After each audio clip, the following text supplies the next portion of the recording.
다른 주제 넘어갑니다. 이현주 의원이 어제 국민의당 당대표 경선에 출마하기로 등록까지 했죠. 그래서 그 이전까지는 안철수 전 후보, 정동영 의원, 천정배 의원 3파전으로 예상이 됐습니다만은 이현주 의원이 가세하면서 국민의당 새로운 국면을 보이고 있습니다. 좀 판례를 좀 보고 얘기 나누죠. 안철수 전 후보, 전 대표, 당대표 도전하는데 거꾸의 암초다 얘기인데 가시밭길 예고 이런 의문까지 던져 있습니다. 초기의 쟁점은 안철수 전 후보가 당대표에 나서면서 굉장히 논란이 됐죠. 다른 많은 사람들이 당내에서 비판을 하기도 했습니다.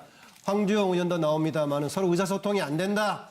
정말 왜 같은 말 하면서 소통이 안 되는지 모르겠다. 외계인 아니냐 이런 얘기를 다른 호남 중진 의원은 얘기하더라는 거고, 천정부 의원 경쟁자가 됐죠. 강하게 지금 비판을 하고 있습니다. 정동영 의원 경쟁자가 마찬가지 비판하고 있고요.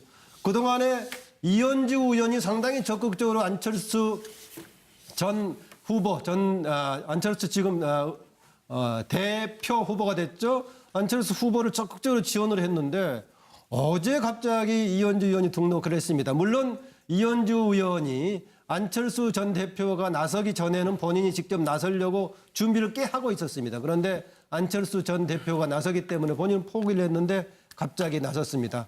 하여튼 안철수 후보, 안철수 전 대표의 주변에서 이동섭 의원을 옹호하는 사람도 있는데 좀 상황이 좀 복잡하게 되어 있습니다. 이것을 어떻게 이해를 좀 해야 될지, 앞으로 어떻게 전개될지 패널들의 의견을 듣기로 하고요. 자료를 좀 보겠습니다.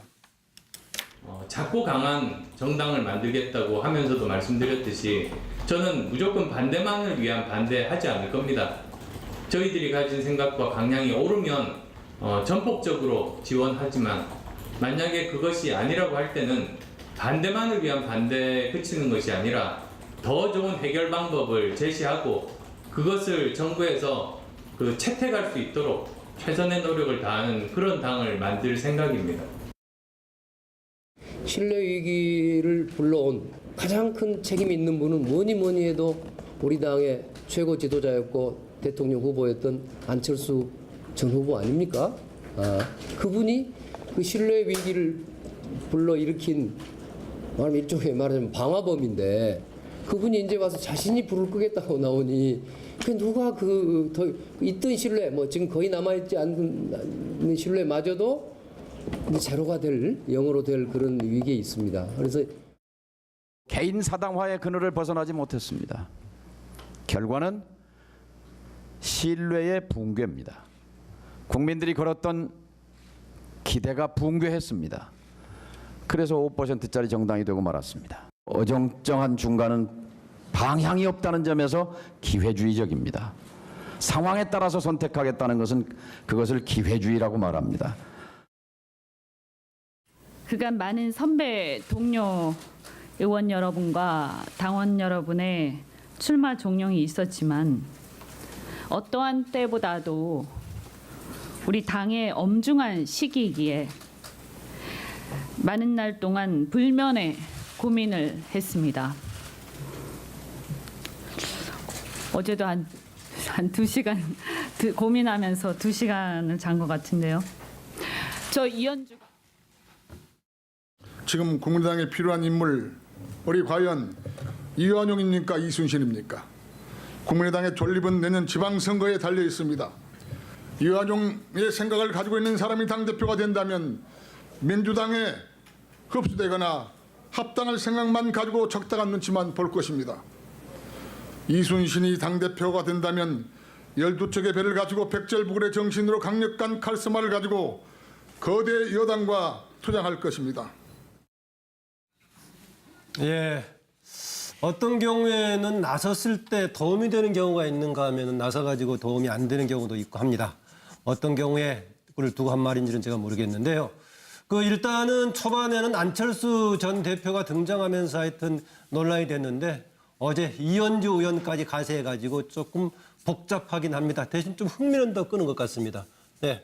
차영 교수. 예, 뭐 흥미는 끌 수 있습니다만 안철수 전 대표 입장에서 보면 상당히 그 좀 아닌 밤에 홍두깨 같은 그런 느낌을 받지 않겠습니까? 저는 사실 이현주 의원의 그 출마 관련된 기사를 제일 처음 보고 예. 기사 잘못 쓴 줄 알았습니다. 저는 최고위원 출마 선언을 아마 당 대표로 이 기자가 착각했나 이럴 정도였으니까 안철수 전 대표가 느끼는 아마 당혹감은 상당히 그 컸을 겁니다. 뭐 당장 지금 판세 분석으로 본다고 한다면 일단 그 뭡니까 수도권 그리고 중도라는 그 가치 있고 거기다가 또 지금 이현주 의원은 여성이거든요. 네. 그렇다고 한다면 안철수 이 전 대표 입장에서는 상당히 불리한 상황으로 전개될 수밖에 없다. 지금 자신의 출마를 둘러싸고도 지금 이렇게 많은 이 지금 정치적인 공격을 받고 있는 상황에서 지금 어떻게 보면 지난번 그 출마를 강행할 때 이 이상돈 의원이 그랬습니까? 이현주 의원 딱 한 명 빼고 다 지금 반대하고 있다. 그럼 유일하게 지지하는 의원으로 꼽혔던 한 사람이 자신하고 경쟁하자고 놓으니까 얼마나 지금 당혹스럽겠습니까? 근데 네. 사실은 그거보다 더 지금 안철수 전 대표에게 치명적인 것은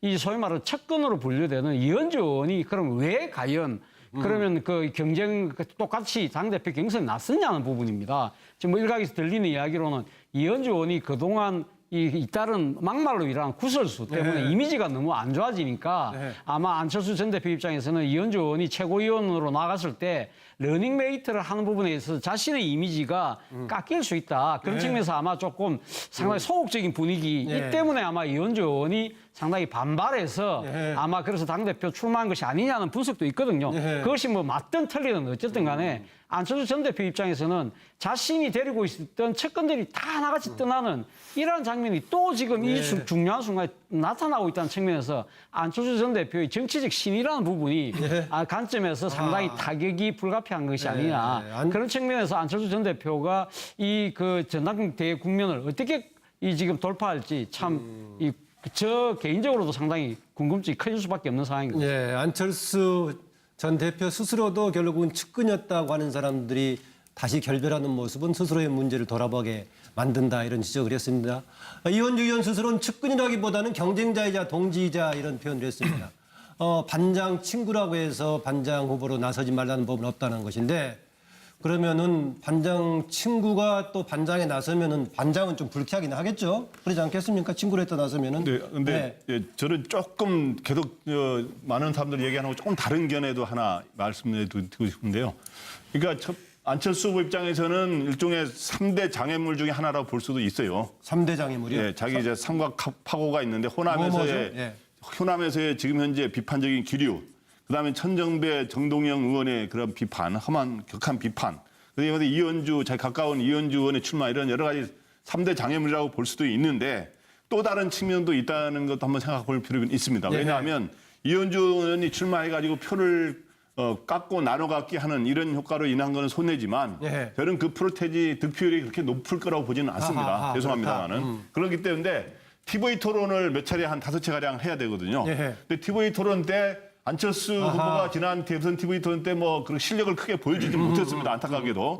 그런데 정동영 대선 후보까지 나왔던 분에다가 천정배 의원 두 분 다 말이 간단치 않지 않습니까? 그럼 1대2로 공격을 받으면 상당한 어려움에 처하는데 이현주 의원이 나와서 중간에 맥을 좀 끊어주면서 안철수 후보에 대해서 비판도 하겠지만 두 후보에 대해서는 비판을 많이 할 거거든요. 그러면서 전선을 흐리는 효과를 가지는 측면에서는 그래서 그렇게 출마하는 거에 대해서 그렇게 극구 만류하지는 않았을 거다. 저는 그런 측면도 있다고 생각합니다. 예. 그래서 이제 그 점에서는 안철수 대 비한 구도로 단순화되는 데 비해서 이현주 의원이 등장하면은 말 그대로 다자 구도의 일단 토론 등에서 그런 게임이 될 거다라는 얘기입니다. 정기환이요. 이현주 의원에 대해서 우리가 왈부할 일은 아니다라고 생각합니다. 저는 저분의 뭐 출마 선언이 지금까지 해왔던 정치적 행적이 출마 자격이 없다. 뭐 이렇게 하기에는 좀 너무 가혹한 것 아니냐. 오히려 뭐 자신이 출마함으로써 당장 우리가 이렇게 토론하는 것만 해도 본인의 전국적 인지도가 매우 높아지지 않겠습니까? 오늘 정기환 의원 얘기까지 해주는데요. 정치적으로 자신의 이익을 위해서 특정한 장애 선수로서 뛰겠다고 하는 것은 득표율과 관계없이 매우 의미 있는 일이고 뭐 그 경쟁 안에서 안철수 후보와 정말 정치적 경쟁 해보겠다고 했으니까 일단 기대를 좀 하고 지켜보면 좋을 것 같고요. 중요한 것은 이번에 당원들이 24만 명인데 안철수 후보를 선택하느냐 마느냐 이 게임인 것 같습니다. 그런데 호남의 지금 흐름이 매우 안 좋기 때문에 그냥 우리가 일반적으로 예측하는 안철수 후보의 압승이다 이렇게 보기 어려운 상황이 있기 때문에 그것을 관리하는 것이 이현주 의원 문제보다 훨씬 중요하다 이런 말씀을 드리겠습니다. 네, 차명인 전 의원 그림 준비했어요? 아니요, 제가 짧게 얘기했습니다. 예, 얘기하세요. 예. 그 지금 언론에서 뭐 안철수 후보가 상당히 이제 어려울 것 같이 얘기하는데 제 예측은 간단하게 얘기할게요. 네. 홍준표 후보가 출마할 때 지금 언론이나 주변에서 반응하던 거하고 비슷한 상황이에요. 그런데 홍준표 후보는 왜 압도적으로 했나? 예. 그 투표하는 분들이 사실 의원이 뽑은 대의원이 아니라 그냥 일반 당원이고 예. 그분들은 선거 때의 그 영향이 계속 남아서 예. 홍준표 후보가 압도적으로 됐거든요. 예. 제가 볼 때는 아마 그런 양상이 될 것 같아요. 아, 그렇게 될 것 같다. 차명진 전 의원 다른 질문 하나 할게요. 이번에 자유한국당에서 홍준표 대표가 특보단을 구성했더라고요. 네. 당협위원장이면 그거 소외되는 거 아니에요? 제가 그래도 네. 명색이 재선 출신인데 초선도 최고위원 하는데 재선이 그거 뭐 특보 못 들어갔다고 그걸 제가 억울해하고 뭐 슬퍼하겠습니까? 예. 그런데 그게 뭐 대통령도 아니고 원래 당 조직이 있는 건데 특보단을 따로 전국적인 특보단을 시도별로 구성해서 하는 게 이게 자유한국당이 사당처럼 느껴지는데요. 하여튼 메모도 특보단인데 예. 당이 이제 야당 돼서 힘이 없으니까 자리를 많이 만들어서 예. 예, 특보 역할을 하는 분들이 제대로 역할을 할 수 있도록 그게 이제 북돋는 거 그건 필요하겠죠. 뭐. 양지열 변호사 어떠세요? 아니 뭐 저거는 다들 아시겠지만 홍준표 대표 본인이 이 막상 대표지만 자유한국당 내에 자기 지분은 없으시잖아요. 그러니까 자기가 만드셔야 되잖아요. 필요에 의해서 만드시는 거지 뭐 그거는 너무나 뻔히 정해진 답이 아닐까 싶은데요. 예, 필요해서 만들어진 것일 수 있다. 이정훈 실장. 그래도 사실 그 몇몇 그 안에 명단을 보면 재밌는 게 많아요. 맨 위에는 사실 굉장히 많은 또 자신의 어떤 경남도에서 함께했던 특보도 많지만 그 친박 또는 어떤 그 바른정당에서 돌아온 탈당파 이렇게 고루 분배가 됐거든요. 아주 뭐 귀추가 주목됩니다. 네. 지금 국민의당에 필요한 인물 우리 과연 이완용입니까 이순신입니까? 국민의당의 존립은 내년 지방선거에 달려 있습니다. 이완용의 생각을 가지고 있는 사람이 당대표가 된다면 민주당에 흡수되거나 합당할 생각만 가지고 적당한 눈치만 볼 것입니다. 이순신이 당대표가 된다면 12척의 배를 가지고 백절부굴의 정신으로 강력한 카리스마를 가지고 거대 여당과 투쟁할 것입니다. 예. 어떤 경우에는 나섰을 때 도움이 되는 경우가 있는가 하면 나서가지고 도움이 안 되는 경우도 있고 합니다. 어떤 경우에 그걸 두고 한 말인지는 제가 모르겠는데요. 일단은 초반에는 안철수 전 대표가 등장하면서 하여튼 논란이 됐는데 어제 이현주 의원까지 가세해가지고 조금 복잡하긴 합니다. 대신 좀 흥미는 더 끄는 것 같습니다. 네, 정동영 의원 경제가 마찬가지 비판하고 있고요. 그동안에 이현주 의원이 상당히 적극적으로 안철수 전 후보, 안철수 지금 대표 후보가 됐죠. 안철수 후보를 적극적으로 지원을 했는데 어제 갑자기 이현주 의원이 등록을 했습니다. 물론 이현주 의원이 안철수 전 대표가 나서기 전에는 본인이 직접 나서려고 준비를 꽤 하고 있었습니다. 그런데 안철수 전 대표가 나서기 때문에 본인은 포기를 했는데 갑자기 나섰습니다. 하여튼 안철수 후보, 안철수 전 대표의 주변에서 이동섭 의원을 옹호하는 사람도 있는데 좀 상황이 좀 복잡하게 되어 있습니다. 이것을 어떻게 이해를 좀 해야 될지 앞으로 어떻게 전개될지 패널들의 의견을 듣기로 하고요. 자료를 좀 보겠습니다. 작고 강한 정당을 만들겠다고 하면서도 말씀드렸듯이 저는 무조건 반대만을 위한 반대하지 않을 겁니다. 다른 주제 넘어갑니다. 이현주 의원이 어제 국민의당 당 대표 경선에 출마하기로 등록까지 했죠. 그래서 그 이전까지는 안철수 전 후보, 정동영 의원, 천정배 의원 3파전으로 예상이 됐습니다만은 이현주 의원이 가세하면서 국민의당 새로운 국면을 보이고 있습니다. 좀 판례를 좀 보고 얘기 나누죠. 안철수 전 후보, 전 대표, 당대표 도전하는데 그거의 암초다 얘기인데 가시밭길 예고 이런 의문까지 던져 있습니다. 초기의 쟁점은 안철수 전 후보가 당대표에 나서면서 굉장히 논란이 됐죠. 다른 많은 사람들이 당내에서 비판을 하기도 했습니다. 황주영 의원도 나옵니다만 서로 의사소통이 안 된다. 정말 왜 같은 말 하면서 소통이 안 되는지 모르겠다. 외계인 아니냐 이런 얘기를 다른 호남 중진 의원은 얘기하더라는 거고 천정부 의원 경쟁자가 됐죠. 강하게 지금 비판을 하고 있습니다.